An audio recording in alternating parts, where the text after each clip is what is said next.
Welcome, guys, to part one of my Hollow Knight playthrough, a game that I love so much. Um, I know a lot of you do too. Silksong's out September 4th, which is less than 2 weeks from now. Um, so I definitely wanted to finally get a second playthrough of Hollow Knight in. Of course, my first one isn't on this channel, but it was May of 2021. I was dabbling with streaming on Twitch at the time, so that's where that sort of happened. But now I wanted to try a new outlet and do things on YouTube a little bit. So just to get back to the game, like I said, it's not been since May of 2021, over 4 years ago, that I played this game. Um, Basically, kind of wanted to get a refresher of the world, some of the characters. Maybe we'll see some of them again. Um, and just hopefully get a better understanding of the story this time around, because I don't really think I got the gist of the game the first time I played through it. A lot of the story went way over my head. I sort of compare it to Dark Souls in that sense, just in the way that the story isn't straightforward. You have to pay a lot of attention to the lore and what other characters say, things you pick up, the environment around you, um, rather than sort of it getting fed to you like a lot of, you know, single player story mode games that come from like big AAA companies. Um, Basically, I remember enjoying my first time playing the game. I remember enjoying it a lot, but my enjoyment came pretty much single-handedly from the gameplay at that point. Like I said, I didn't really understand what was going on in the story, so my enjoyment relied wholly on the gameplay and the music. The music's fantastic.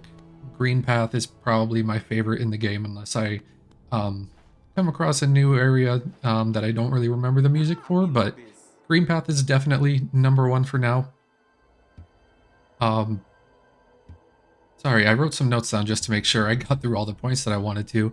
But yeah, just to go back to that last point, I really feel like, considering how much I enjoyed the game just from the gameplay and the music and not even necessarily understanding the story, I feel like that says a whole lot about how fun this game is just to play on a basic level rather than as a whole package story and all. Thinking back to my first playthrough, I was fully expecting my first sort of session on this second go through to be fully within the Forgotten Crossroads, probably Green Path as well, but I wound up delving a lot into some of the other areas of the game just because I didn't really realize how much of the abilities that you get and charms that you gather are so scattered, and how much you need them to get through different areas, and how much those abilities impact your progress even this early on in the game. Um, I explored so much. You'll see, of course, Forgotten Crossroads, Green Path, um, maybe some of the fungal wastes, City of Tears, of course. Um, you'll see as we go through this, but it's definitely a large chunk of the map. By no means is it a majority of it, because as you know, this map is massive. The first time I played through it, I couldn't believe how big the map was. It was never ending to me at that time. And just to even give a little bit more sort of backstory, like I said, I first played this in May of 2021. I got my first PC in the fall of 2020. I'd never even really dabbled much into indie games at the time, so this was kind of really one of the first indie games that I really delved into, and I saw the light. Truly, I saw the light. I was like, oh my god, I don't have to rely on these enormous companies like EA, Ubisoft, Activision, what have you, to get a good gaming experience. These smaller teams with a fraction of the budget can churn out something that's so impactful. It's honestly insane. And I think, we're, especially now in 2025, we're kind of in a golden age of indie games where they're really taking over everything. Not everything. Of course, you still have the stalwarts that are never going to leave, from the big AAA side of things, but it's a lot of the indie games that come out are just miles better of their AAA counterparts at this point, and I think it's because of the love and clear effort that are put into it rather than just, you know, big AAA company trying to meet a deadline and having to, you know, skip a few things here and there, patch it in later. You buy a game for $70 now and it's not fully fleshed out. Getting back to how I progressed in the game, considering this is my second playthrough now, I really think that just having a better understanding of what I'm trying to do, how I traverse the map, how important the charms and abilities that you get are, really helped me make a lot more progress than I thought I was going to. Like I mentioned, I thought I was really going to just be in 1 or 2 sections of the map throughout this entire first video, but like I said, I get through quite a bit. I don't get through any of like the big boss fights or anything, you know, but I really take a good chunk out of the map, get introduced to a lot of the characters that are in the game. I'll point out which ones are sort of my favorites and whatnot. I really do believe that this was my first even Metroidvania experience. I never played a Metroid game. I never played Castlevania growing up, so I don't even, if I did play a Metroidvania before this, I could not tell you what it was. This was really sort of the first thing that pops to mind when I think about my Metroidvania experiences. It feels like this was the first one, and now it makes me want to go into other Metroidvanias. I want to play, you know, Metroid Dread that came out a couple years ago, maybe go into the older Metroid, see how much I enjoy those. There's the Metroid Prime games that are the first-person ones. You know, the Castlevania collections that you can find on Steam and PlayStation and whatnot. Play through those. I really want to experience what this genre can provide at this point and go back to what were kind of the originals, what paved the way for a game like Hollow Knight to come out when it did. Just as a note, this isn't like the definitive edition, excuse me. I don't have any of the extra stuff. This is just the base game. And I think my first playthrough was 26 hours. So I'm 100% certain I didn't experience everything this game has to offer at that point. And I'm hoping to really sort of get into some of those before Silksong comes out. With the progress that I'm making at this rate, I really think that I can experience a lot more than I did that first time around. If you see sort of the cuts in this, or like, you entered in one room and that definitely doesn't go to where you ended up.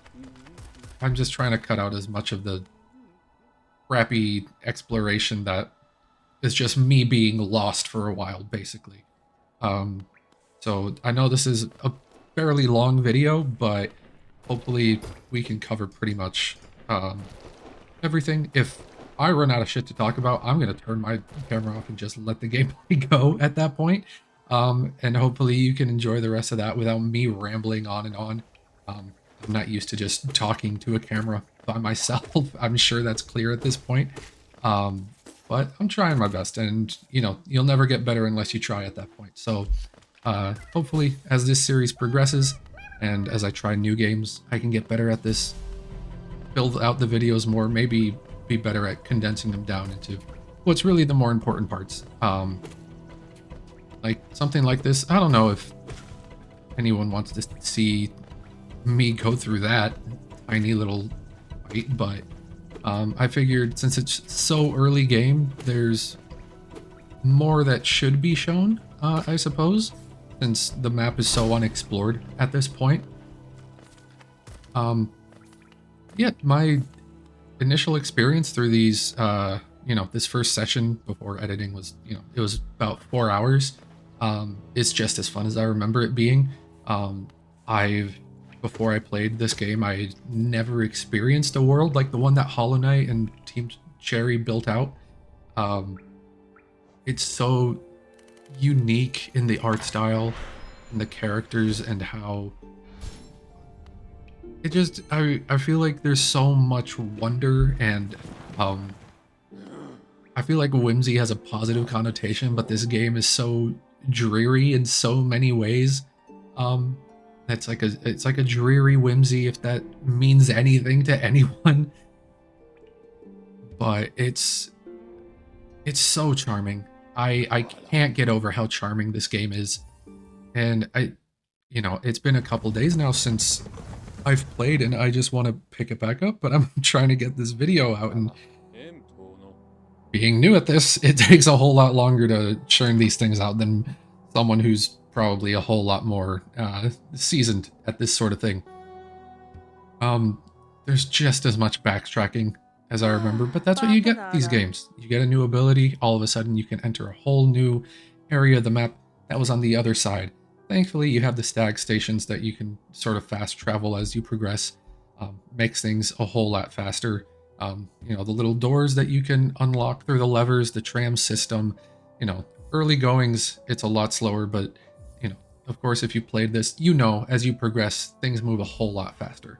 It definitely gets harder. The bosses are a bit tougher, but it's definitely a little bit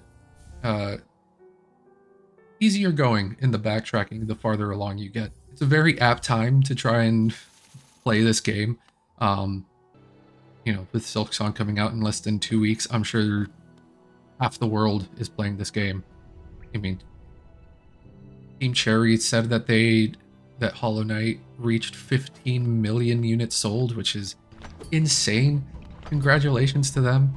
It felt like after so long, so long, what, I don't know how long has it been, 7, 8, 9 years since this game came out, and finally we're gonna be able to play Silksong. It's gonna be, not literally, but digitally in our hands. To ask Team Cherry to sort of exceed the expectations that have been set, I think is a bit of an impossible task at this point. But I do think that the game will be just as good as Hollow Knight, if not better. We won't know for sure until we actually play the game. I'm really hoping for something special. I'm gonna play it as soon the day it comes out. It's definitely put some things on the backlog for me that I was planning on playing. I can't believe that they announced the release date 2 weeks before. That sounds crazy to me, but I mean, the hype is there. You can't say they did something wrong. The whole world's talking about it. So, I was planning on playing Doom the Dark Ages. I just finished Metaphor Refantasio. I was gonna make a video on Metaphor, but I truly did not know how to make a video on a game so big. I felt lost. So now here I am trying to do this because this just felt a little more manageable. I don't know if you would consider this a boss fight. It's definitely a mini boss. It's not gonna kill me or anything, but is definitely, the first mini boss. I don't remember if it killed me the first time I played this game, but as you can see, I got through it fairly easily. I don't really die much this first time. I shouldn't have died at all, if I'm honest. I died pretty stupidly, as you'll see. It's kind of crazy, the way I died. It's kind of, the traps they sort of set for the beginners.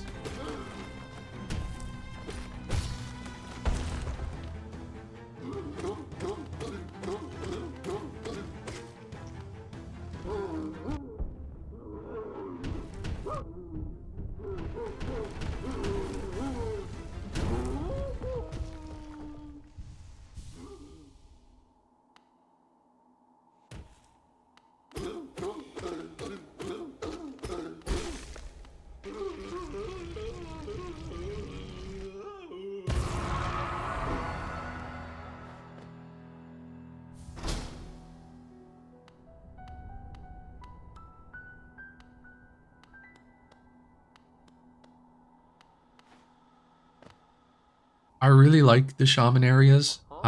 He's a bit of a dick. You get knocked out and then he just sends you to or just locks you in this world and tells you to destroy a beast for him.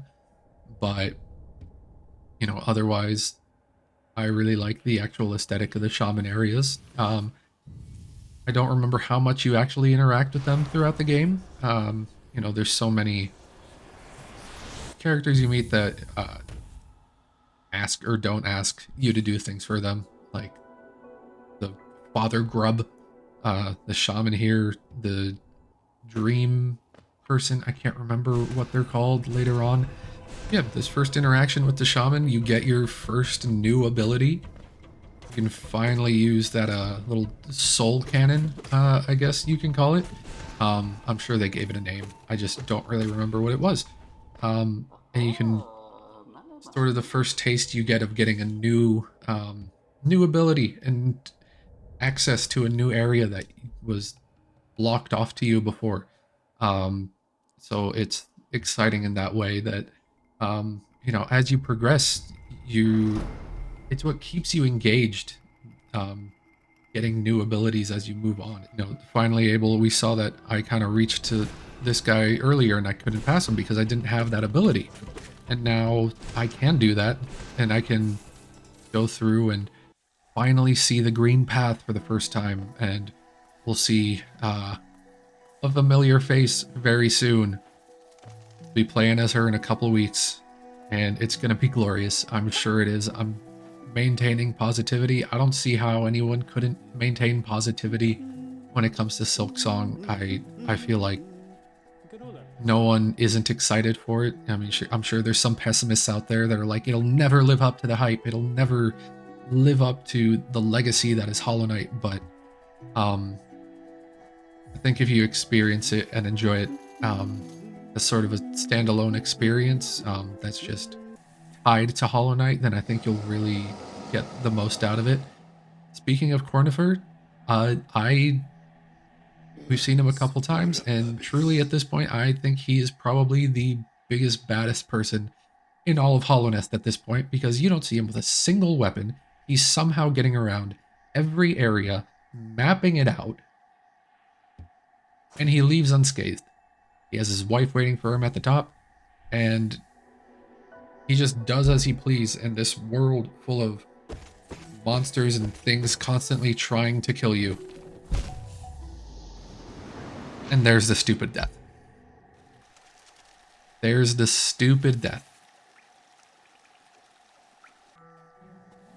And it won't be the last time you see me die kind of stupidly. My health management is piss poor.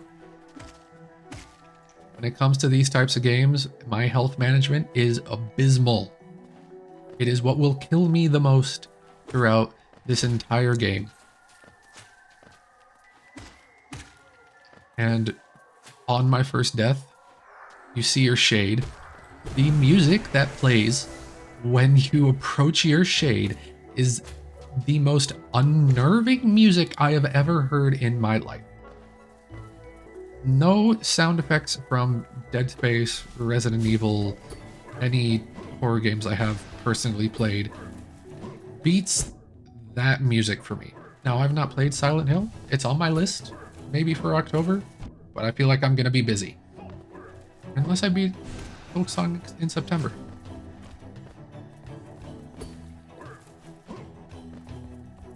Keep an eye out. I guess you can call this a second mini-boss. I find him a lot easier. Or they're both very easy. It's just very simple patterns.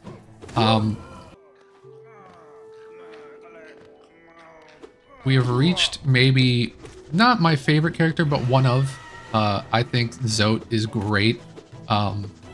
This boss is very annoying. Or it's not a boss, just like this kind of mini boss is very annoying in the way that it just flies around. I don't know how I didn't get hit when it swooped down like that. I feel like I must have just been in like the frame where he didn't hit me. But finally, we meet Zote for the first time. He's an arrogant, cranky old bitch, but I think he's very charming, much like many of the other NPCs that you find throughout the game. I feel like you maybe fight him at some point. I don't remember. but if I'm wrong or I'm right, I'll find out eventually. I'm very thankful that these characters are here because it really brings some levity and positive light to all of these to all of the areas. Whenever you come across them, it's just constantly things trying to kill you, and then eventually you finally find someone who's not necessarily on your side, but not there to hurt you. This is the happiest room in all of the game. I don't see how you can convince me otherwise. Nothing feels better than releasing a grub.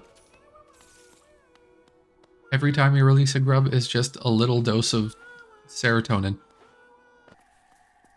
Here we are. The first Hornet fight. I can't remember. Are there more Hornet fights? I feel like there are. I don't remember. Hopefully there are more Hornet fights. Because, you know, I want to see this character as much as possible before I experience what it's like to play as them in a couple of weeks.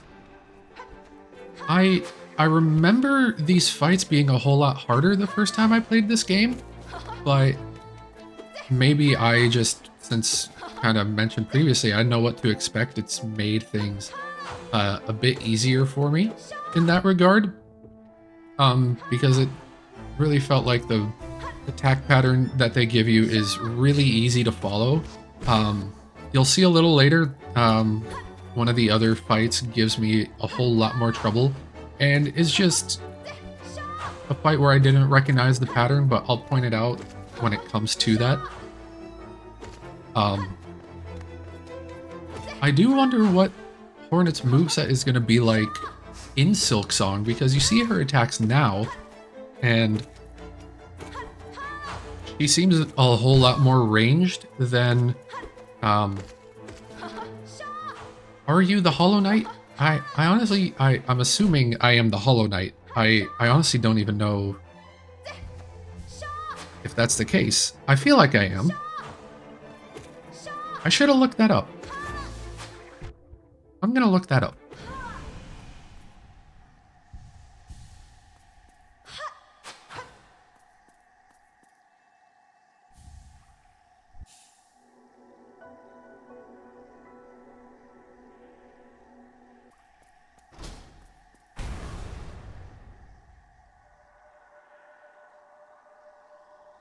Okay, so you're just known as the Knight.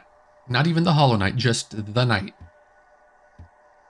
Which is fine. I honestly don't mind when the protagonist doesn't have a name. I don't mind when a name is given for you. Honestly, I prefer when a name is given for the character you're playing as rather than you having to name it yourself. I know for some people, maybe when they're able to name the characters themselves, maybe they get a little bit more attachment to them, or it gets them more involved or more entrenched in the game itself. But for me, it doesn't really do that. I feel like I get more invested. That's the word I was looking for. People get invested. I get more invested playing as a character that has been set before me rather than sort of having to name them, and especially if I name them after myself, it's like I'm not the one in the game. I'm playing as the person in the game. I don't get that sort of investment or get engaged to the point where I feel like I'm in the game or anything like that.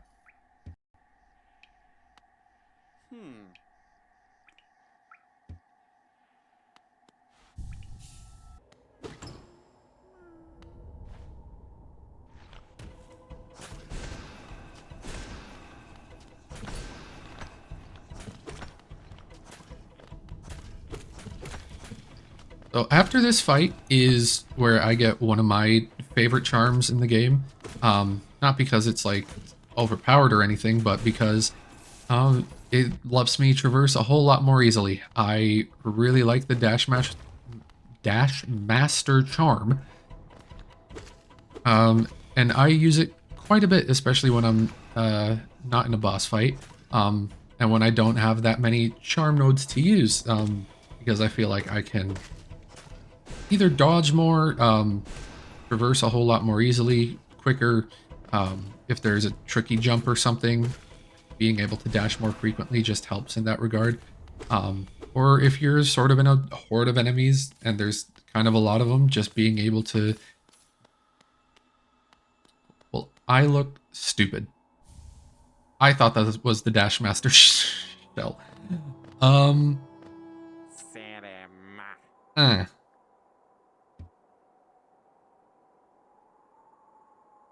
That was the Balder shell. I don't know if I ever used that.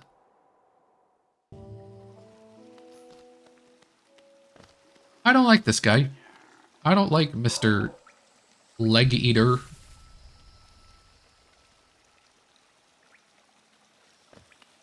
He reminds me of salad fingers. And I hate that. I don't like him at all. He does have some charms that I think are really good. But they're... I buy all of them and I don't wind up using any of them or attaching any of them to myself.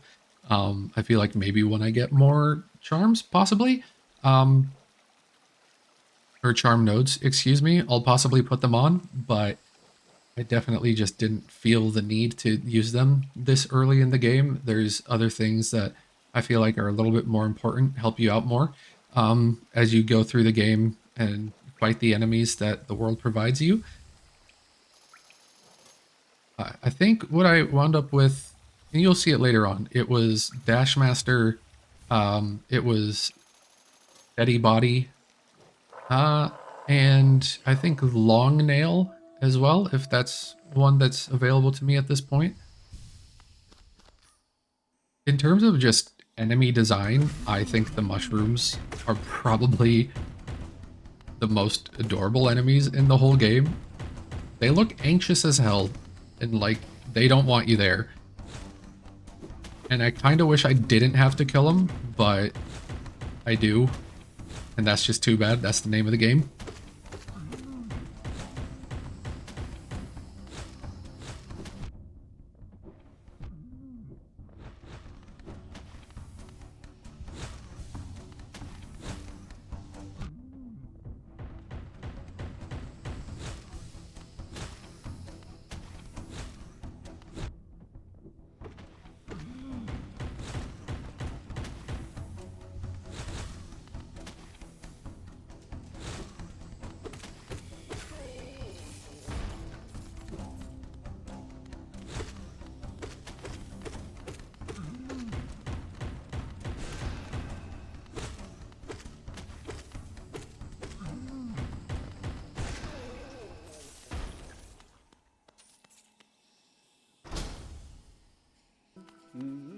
Hungry mapta.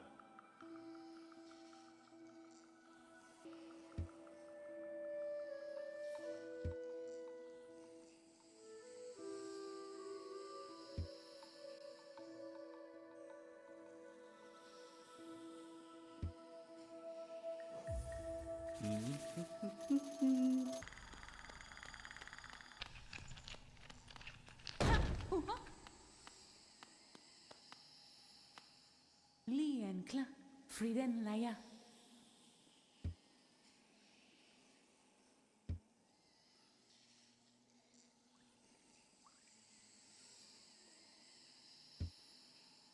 No naelo.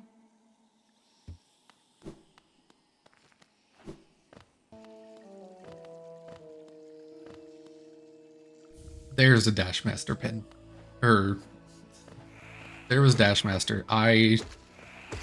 As soon as I got it, I think I attached it, but I might have waited a little bit longer. And then probably the second biggest ability. Maybe actually, that might be the best ability that you get early on, or that you can get early on, is the Mantis Claw, because that opens up so many doors for you.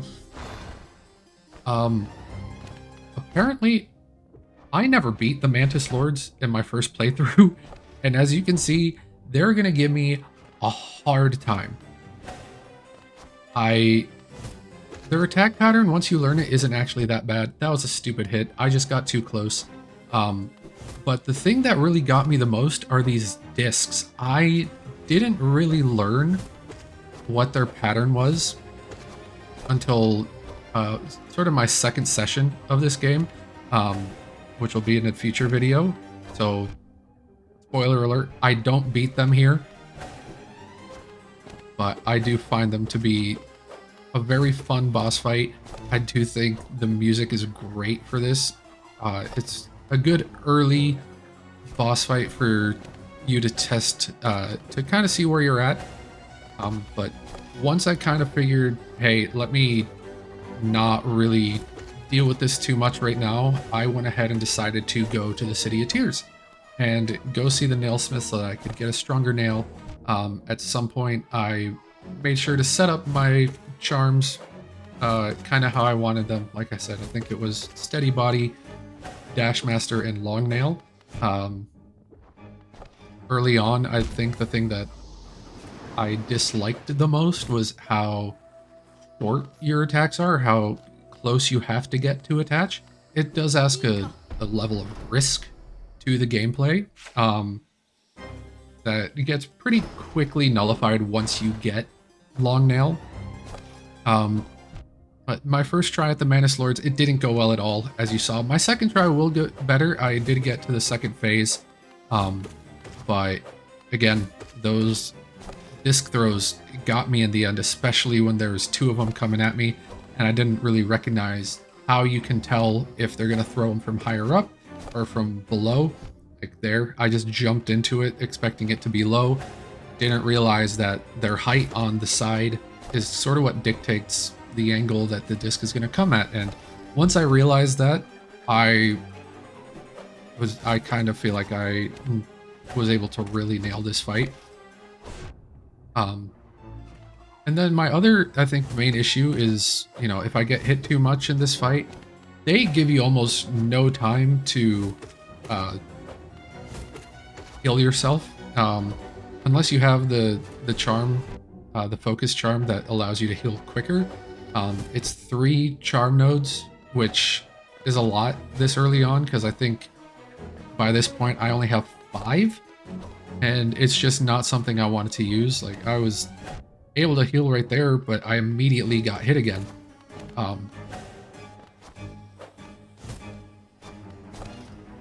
And I almost got hit there again too, just not being aware of where those discs, the angles that they were coming from.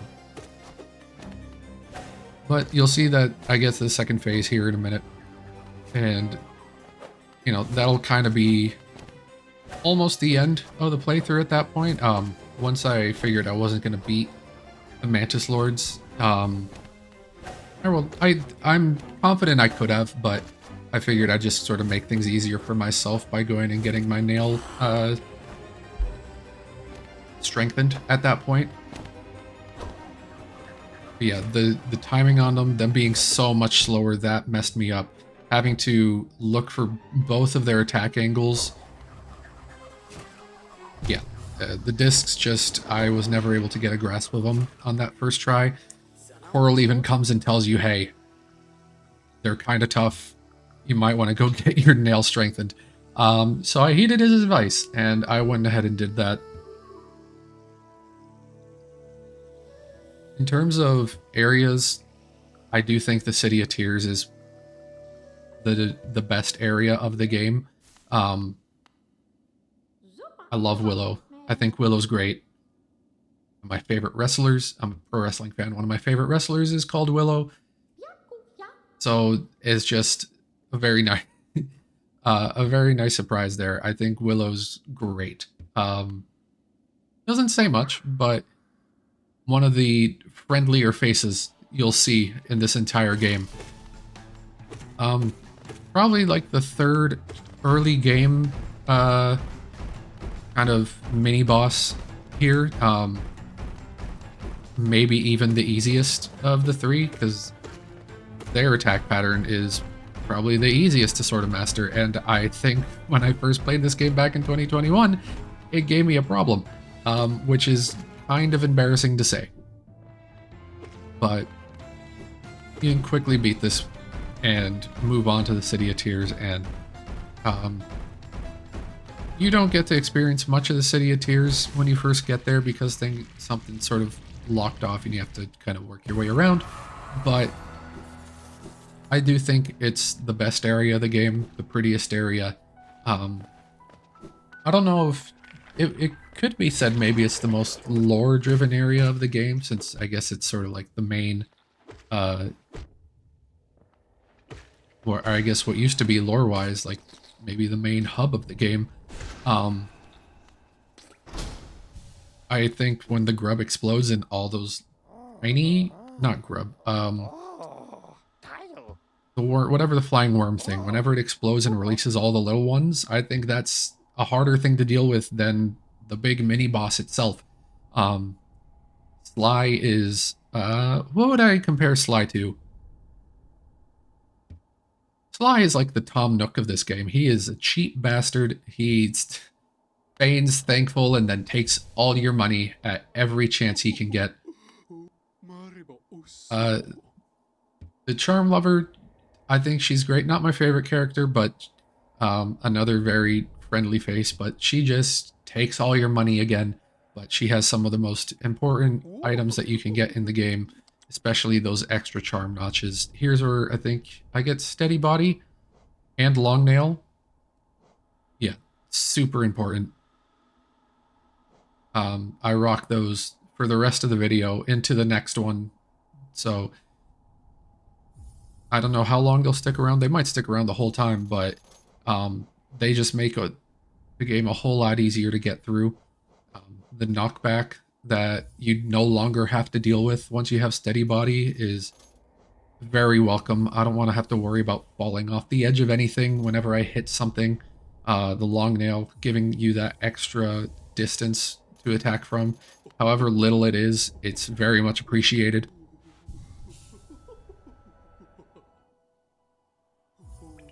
Yeah, here you'll see, yeah, this is, I have sort of that first one attached currently. Then I'll go ahead and attach Dash Master and Steady Body at some point. I think I removed Soul Catcher. Yeah, so I can make room for Long Nail at that point. And I don't know if Soul Catcher is... No, Soul is the... I'm confusing Soul and Geo. There is sometimes in this game where I have trouble getting as much Geo as I would like.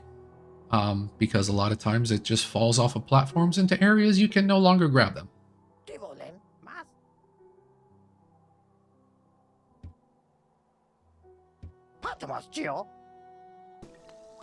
But as you see, unlock Sly Store.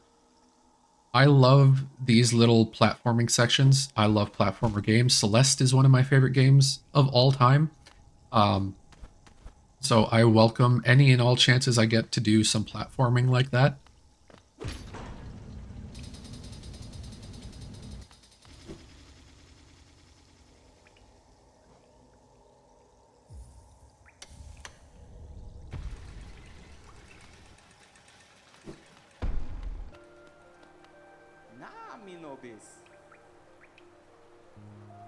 I kind of wish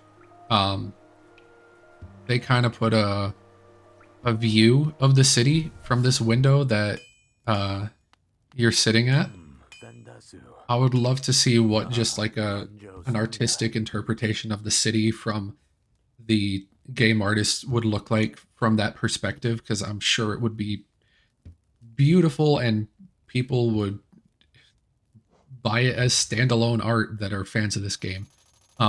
Get my nail strengthened at the nailsmith. This is kind of the last thing I really do for this video.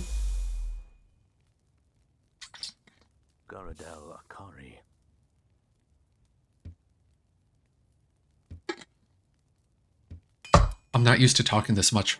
Holy shit.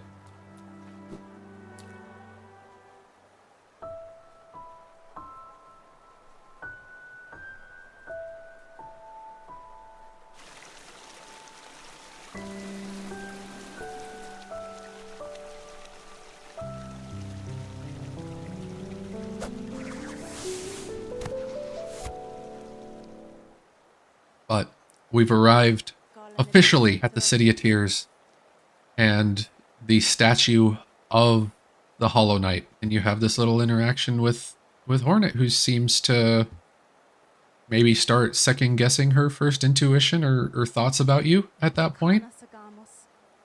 I'm still not fully getting all the story, but I think I'm doing better than I was the first time around for sure. And I hope as I go through, I'm able to progress even more.